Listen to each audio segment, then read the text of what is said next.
हाँ, बनकेवरा भाग एक में जे पद्य भाग है बाजा शीर्षक से, जेकर रचयिता है अर्जुन भगत। तो उके आज पढ़ब। बाजा बाजा कहकर मतलब एक वाद्य यंत्र के संबोधित करल जाए है बाजा से। आप उकर में कवि अर्जुन भगत ये राग पुछारी में है, फगुआ पुछारी राग में है और कुल 9 पद है इकर में। तो फगुआ राग में गाना है। अब गाना का में अर्जुन भगत बाजा के बारे में वर्णन करत है और कहत है, बाजा में कौन बाजा सुंदर बाजे हो, बाजे कहाँ के कर घरे बाजे।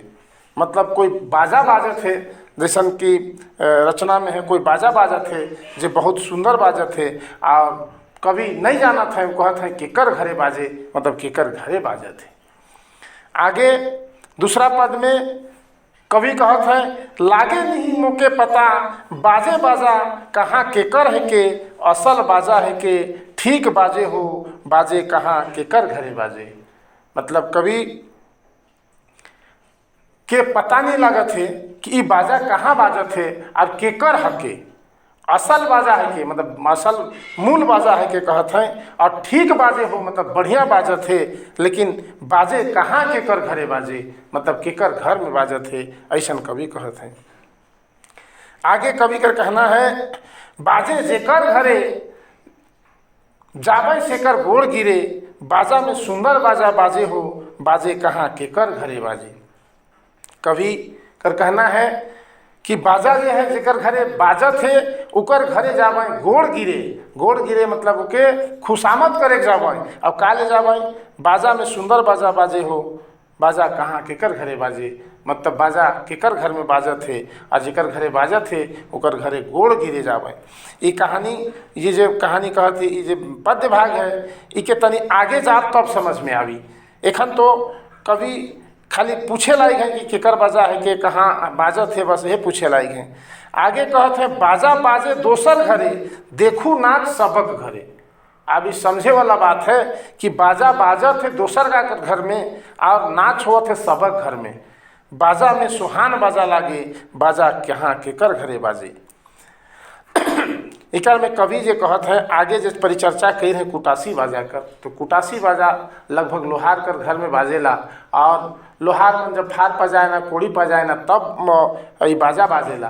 तो जब लोहार कर घर में बाजा बाजे शुरू होवेला तो सबक घरे फार होलक, कोड़ी होलक, कुदारी होलक, टंगिया होलक, पजाए ले आदमी कूद चले ना कि भाई हमारे जल्दी पजाए जी। तो वह कहत है कि सबकर घरे नाच हुआ थे।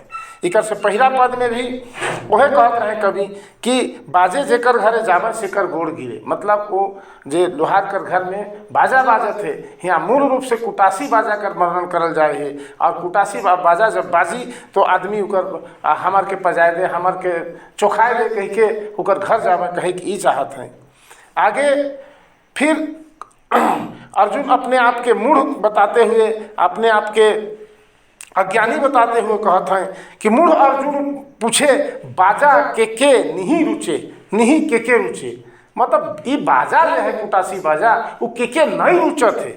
आगे कहे ना, जेके नहीं रुचे नहीं तेके, मतलब जेके रुचे नहीं, जेके सुंदर नहीं लागे या वो बाजा कर जे मतलब नहीं समझा थे, वो रोजा राजे हो। मतलब रोजा कहे ना, जे मुस्लिम समाज में आदमी रोजा रखे ना, मतलब उपवास रखे ना, वो भूखे रह जाई। काले भूखे रह जाई तो वो जब कमाई नहीं तो खई काके। आगे कभी कहते हैं, बाजा में कुटासी बाजा बाजे सुहान बाजा। हम कहली पहले कह रही ये कुटासी बाजा कर वर्णन है। मतलब जब लोहार जो है फार बजाए जब सुबह भोर भोर कर समय में कुटासी का आवाज़ उकर भी एक लय होवेला, उस लय में जब बाजा बाजेला तो बहुत सुंदर लागेला, सुहान लागेला कहकर मतलब है। आगे कहते हैं कवि, बाजे नहीं कुटासी बाजा किसान नहीं होबे ताजा, बिनु कुटासी बाजा बाजी न समाठ बाजा, बाजा में सुंदर बाजा बाजे। बाजे नहीं कुटासी बाजा, जब तक कुटासी कर बाजा नहीं बाजी तब तक किसान ताज़ा नहीं हुए। कहे कर मतलब जब तक उकर फार है, छुरी है, बैठी है, अगर वो तेज नहीं हुई तो वो काम करे कैसे जी, और काम नहीं करी तो वो ताज़ा नहीं हुई। कहे कर मतलब कवि यहाँ ये कहे चाहते हैं। फिर आगे कहते हैं बिनु कुटासी बाजा बाजी ना समाठ बाजा। इकर कहे कर मतलब है कि जब तक कुटासी नहीं बाजी, जब तक हर फार कोड़ी अगर तेज नहीं हुई तो आदमी खेत में काम कैसे करी। अब जब काम नहीं करी तो समाठ जो है, समाठ कहे ना ओखली में जब कूटल जाएगा धान के, तो धान आवी कहाँ से, जब तक किसान काम नहीं करी तो धान आवी कहाँ से। जब धान नहीं आवी तो समाठ बाजा कैसे बाजी। कोई बालू के लगाएंगे तो समाठ में नहीं पिसी, तो कर ले धान चाहिए, और धान लाने के लिए कुटासी बाजा जरूरी है। आगे कवि 7वां पद में कहते हैं बाजी कुटासी बाजा तब बाजी समाठ बाजा। तो ये सत्य बात है, जब कुटासी बाजा बाजी, जब किसान ताजा हुई, वो खेत में काम करी, घर में अन्न आई, तब जाके अन्न के समाठ में कुटाई करी, तब बाजी समाठ कर बाजा। आगे कहते हैं पाछे बढ़नी बाजा, मतलब बढ़नी जब समाठ जब मान लो टंगरा में गड्ढा रहेला, ओकर में समाठ लेके कुटबे, तब वहाँ बढ़नी जे झाड़ू है ओकर से बढ़ाबे। ओकर बाद में बाजी घरे सूप बाजा, जब समाठ बाज जाई तो सूप से आदमी के फटके के लागी, धान और चाउर के कोढ़ा भूसा के जब अलग करी तब वो सूप बाजा बाजी। कवि ई कहे चाहते हैं। आगे 8वां पद में कवि कुटासी बाजा कर ही वर्णन करत हैं, कहत हैं कुटासी बाजा बाजे लागे मजा। मतलब कुटासी जे बाजा है तो वो बाजा थे तो कैसन लागत है, मजा लागत है, मतलब आनंदित होत है कवि।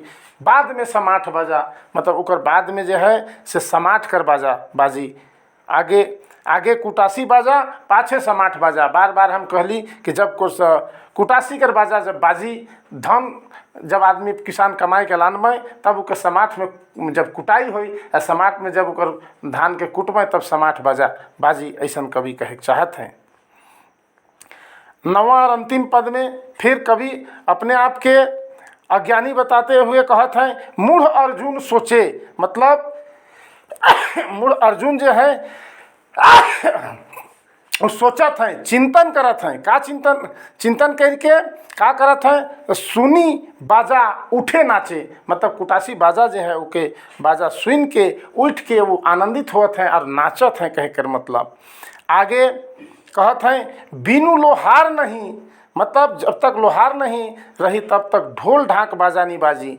तो कहने का मतलब यहाँ है, ये तात्पर्य ये है कि जब लोहार फार पजाई, कोड़ी को पजाई, तब जाए के किसान धन कमाई या अन्न अर्जित करके लानी, तभी आदमी ढोल ढाक बाजा बाजी। ढोल ढाक बाजा जब पेट में अनाज नहीं रही तो आदमी खुशी कहाँ से करी। कहे कर तात्पर्य कहे कर कवि ई कहे चाहते हैं कि जब तक पेट में भोजन नहीं रही तो ढोल ढाक तो रिझ रंग कर ये है, तो रिझ रंग करवे कहाँ, भूखे पेट कोई भजन नहीं कर सकेला। यह कवि कहे चाहत हैं करवे। भाग है ओके हिंदी में भी थोड़ा सा संक्षिप्त में समझे कर प्रयास करब।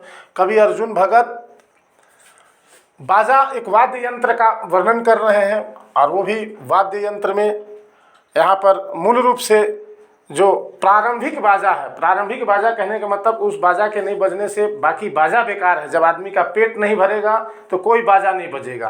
तो यहाँ उसी के बारे में पहले जो है कवि कह रहे हैं बाजा में कौन बाजा सुंदर बाजे हो। मतलब जो वाद्य यंत्र है उसमें कौन सा बाजा सबसे सुंदर बज रहा है, ये कहने का मतलब है। और बाजे कहाँ के कर घरे बाजे, कहने का मतलब कि किसके घर में ये बाजा बज रहा है।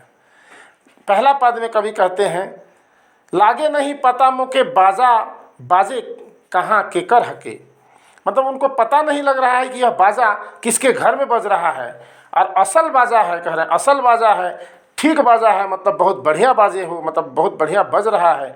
बाजे के कर घरे बाजे, मतलब वह किसके घर में बज रहा है। आगे कवि कह रहे हैं दूसरा पद में बाजे जे कर घरे जाबे से कर गोड़ गिरे, बाजा में सुंदर बाजा बाजे हो, बाजे कहाँ के कर घरे बाजे। मतलब जिसके घर में यह बाजा बज रहा है उसका गोड़ में गिरना, मतलब उसको खुशामद करने आदमी जाएगा। बाजा में सुंदर बाजा बाजे हो, मतलब बाजा में यह सुंदर बाजा बज रहा है, और कहाँ बज रहा है कभी उत्सुकता बस ये बात कह रहे हैं। आगे तीसरा पद में बाजा बाजे दूसर घरे देखूँ नाच सबक घरे। मतलब बाजा दूसरा के घर में बज रहा है लेकिन नाच सबके घर में हो रहा है। कारण क्या है? यहाँ हम पहले बताए हैं कि कुटासी बाजा का बात हो रहा है। यह कुटासी बाजा जब लोहार के घर में एक लय से शुरू होता है तो सब किसान का घर के लोग नाच, कहने का मतलब वो अपना छुरी बैठी फार कोड़ी टांगा इसको लेकर के उसका घर जाते हैं। तो इस तरह का नाच लग रहा है, कहने का मतलब है। और ये बाजा कैसा बज रहा है? तो बहुत सुहान बज रहा है। फिर कहते हैं कवि कि बाजे कहाँ के कर घरे बाजे, मतलब वह किसके घर में बज रहा है। कवि अपने आप को मूढ़ अर्जुन कह रहे हैं, मतलब मूढ़ मतलब अपने आप को अज्ञानी बताते हुए कह रहे हैं कि बाजा के निही के रुचि, मतलब ये बाजा किसको पसंद नहीं है या किसको रुचता नहीं है। और आगे कहते हैं रुचे नहीं तेके रोजा राजे हो, मतलब जिसको यह बाजा नहीं रुचता है वो रोजा रखेगा, मतलब कि उपवास रहेगा, वो भूखे रहेगा, कहने का मतलब है। बाजे कहाँ केकर घरे बाजे, मतलब यह बाजा किसके घर में बज रहा है। आगे वही हम बताए कि पांचवा पद में बाजा में कुटासी बाजा बाजे सुहान बाजा, बाजा में सुंदर बाजा बाजे, मतलब कुटासी बाजा का वर्णन है। यह बाजा बज रहा है और बहुत सुहान बज रहा है और बहुत सुंदर बज रहा है, ऐसा कवि कहना चाहते हैं। आगे का पद है छठा पद, उसमें कवि कहते हैं कि बाजे नहीं कुटासी बाजा किसान नहीं होबे ताजा। जब तक कुटासी का बाजा नहीं बजेगा, कहने का मतलब है कुटासी से जब तक किसान का हर फार कोड़ी टांगा जो है वो नहीं, अगर तेज धार नहीं होगा तो किसान खेत में नहीं जा पाएगा और ऐसे परिस्थिति में वो अपने आप को तरोताज़ा नहीं महसूस करेगा। आगे कहते हैं बिनु कुटासी बाजा बाजी ना समाठ बाजा, मतलब कि जब तक कुटासी का बाजा, लोहार के घर का कुटासी का बाजा नहीं बजेगा, जब तक किसान का जो औजार है वो कारगर जब तक लोहार बना के नहीं देता है तब तक समाठ बाजा नहीं बजेगा। समाठ कहते हैं धान जो ओखली में कुटा जाता है उसको समाठ कहते हैं। तो कहने का मतलब है कि जब तक किसान खेत में काम नहीं करेंगे, वो ताज़ा नहीं होंगे, तब तक अन्न जो है वो कहाँ से आएगा। जब अन्न आएगा तभी लोग उसको समाठ में उसका कुटाई करेंगे, तभी वो समाठ बाजा बजेगा। यही कहना चाहते हैं छठा पद में। सातवां पद है बाजे कुटासी बाजा तब बाजी समाठ बाजा, कहने का मतलब जब कुटासी का बाजा बजेगा तभी बजेगा समाठ का बाजा। मतलब जब किसान काम करेंगे, लोहार का जब बाजा कुटासी वाला बज जाएगा, वो फिर किसान खेत में काम करेंगे, तब अन्न आएगा, तब समाठ बाजा बजेगा, ऐसा यहाँ कहने का तात्पर्य है। आगे कहते हैं पाछे बढ़नी बाजा, जब ओखली में ओखली बोलते हैं जो हम लोग उसको टंगरा में गड्ढा होता है उसमें समाट से कुटाई करते हैं, कुटाई करने के बाद वहाँ पाछे बढ़नी मतलब झाड़ू का जो बाजा है, वो जो लय है वो सुनाई पड़ेगा। बाजी घरे सूप बाजा, तब सूप जो है वो धान और चावल को अलग करने का काम आता है, इसको देहाती में हम लोग फटकना कहते हैं, तो तभी वो सूप का बाजा बजेगा। आठवां पद में पुनः कवि कुटासी बाजा के बारे में ही कहते हैं। कुटासी बाजा लागे माजा बाद में समात बाजा, कहने का मतलब है कि कुटासी बाजा जब बज रहा है तब उनको मज़ा आ रहा है, मतलब वो आनंदित हो रहे हैं, वो खुशी हो रहे हैं। और वो फिर कहते हैं बाद में समाठ बाजा, तो कुटासी बाजा बजने के बाद ही समाठ का बाजा बज सकेगा, ऐसा कहना है। आगे कुटासी बाजा पाछे समाठ बाजा, मतलब जब तक कुटासी का बाजा नहीं बजेगा तो समाठ का बाजा बजना मुमकिन नहीं है, ऐसा कह रहे हैं कवि। आगे नौवां अंतिम पद में कवि कहते हैं अपने आप को मूढ़ अर्जुन सोचे। मूढ़ मतलब अपने आप को अज्ञानी बताते हुए, मूर्ख बताते हुए, मूर्ख समझ करके वो परिकल्पना कर रहे हैं। सुनी बाजा उठे नाचे, मतलब कुटासी का जो बाजा है उसका जो लय है उसको सुन करके वो आनंदित हो रहे हैं और नृत्य कर रहे हैं, ऐसा कवि कह रहे हैं। आगे बिनु लोहार नहीं, मतलब जो कुटासी बाजा बजाने वाले हैं वो मूल रूप से लोहार ही हैं, और वो जब तक लोहार नहीं है तब तक ढोल ढाक जो है वो बाजा नहीं बजेगा, ऐसा कहना चाह रहे हैं। तो ढोल ढाक बाजा जो है खुशी में लोग ढोल ढाक बजाते हैं। तो यहाँ कवि कहना चाहते हैं कि जब तक पेट में अन्न नहीं रहेगा तब वो ढोल ढाक खुशी वो कुछ भी सब मिट जाएगा। तो इस तरह से हमको लगता है कि बाजा शीर्षक को आप लोग समझ गए होंगे। धन्यवाद।